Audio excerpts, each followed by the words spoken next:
राष्ट्रवादी काँग्रेस पक्षाचे प्रदेशाध्यक्ष रायगड रत्नागिरी लोकसभेचे कार्यसम्राट खासदार सुनील तटकरे यांच्यावर महेंद्र थोरवे यांनी केलेल्या वक्तव्यावर आता राष्ट्रवादी काँग्रेस पक्षाचे मंडणगड तालुका अध्यक्ष मुजफ्फर शेठ मुकादम आक्रमक भूमिकेत दिसत आहेत। तटकरे कुटुंबियावर सकाळ संध्याकाळ टीका करणारे कर्जतचे आमदार महेंद्र थोरवे यांच्या वक्तव्यावर आता संपूर्ण राष्ट्रवादी काँग्रेस पक्ष आक्रमक झालाय। राष्ट्रवादी पक्षाच्या कार्यकर्त्यांनी या वक्तव्याचा कडाडून निषेध व्यक्त केलाय। मंडणगड तालुका अध्यक्ष मुजफ्फर शेठ मुकादम हे देखील आक्रमक झाले असल्याचे दिसून येते।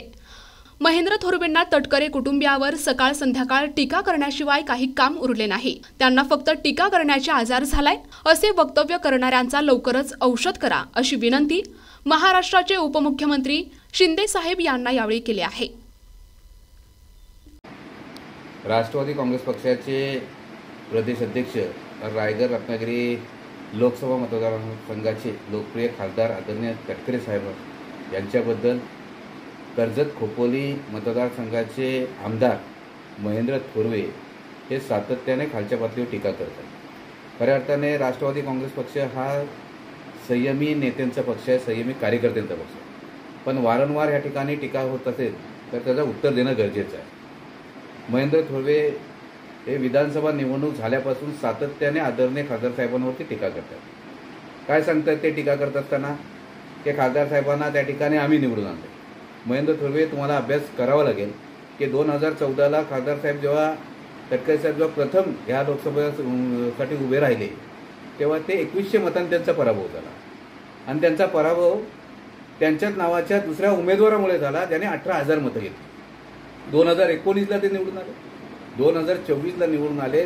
तेव्हा महायुती होती। आम्ही 100% मान्य करतो की महायुतीच्या माध्यमातून त्यांना मदत झाली, पण आपण ती मदत स्वीकारायला तयार नाही। आपण त्या ठिकाणी अपक्ष उमेदवाराच्या समोर 5,000नी निवडून आला, अगदी दमछाक तुमची झाली त्या ठिकाणी निवडून येताना। जर तटकरे साहेबांनी जर मदत केली नसती तर आपण त्या ठिकाणी निवडून आला नसतात। आपण आमदार झाल्यात ही तटकरे साहेबांची मेहरबानी आहे। आपल्याला ह्या ठिकाणी मी सांगू इच्छितो की आपल्या मावळ लोकसभा मतदारसंघामध्ये आपला विधानसभा क्षेत्र येते। शिवसेनेचे खासदार त्या ठिकाणी आत्ताचे विद्यमान खासदार श्रीरंगजी बारणे हे 18,000 मतांनी आपल्या मतदारसंघामध्ये पिछाडीवर आहे।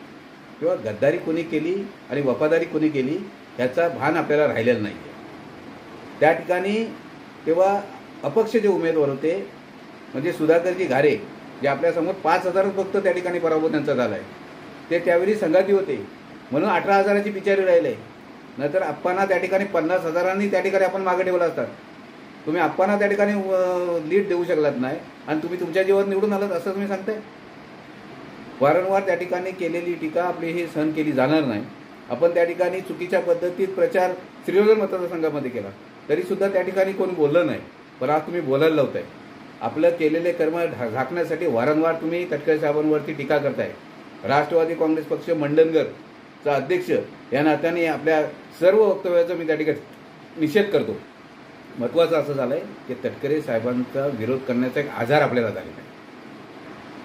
सकाळपासून संध्याकाळपर्यंत फक्त तटकरे साहेबांच्या विरोधात कशी टीका करायची, त्यांच्याबद्दल कसा खालच्या पातळीवर बोलायचा याच्याशिवाय दुसरा काम तुम्हाला काय राहिलेलं नाही आहे। मी महाराष्ट्राचे लाडके उपमुख्यमंत्री आदरणीय शिंदे साहेबांना त्या ठिकाणी सांगेन जे आपल्या पक्षाचे प्रमुख आहेत की आजाराचा औषध लवकरच करा जेणेकरून अशा वक्तव्य त्या ठिकाणी थांबले जातील। प्रतिनिधी अक्रम झटाम, NTV न्यूज मराठी, रायगड।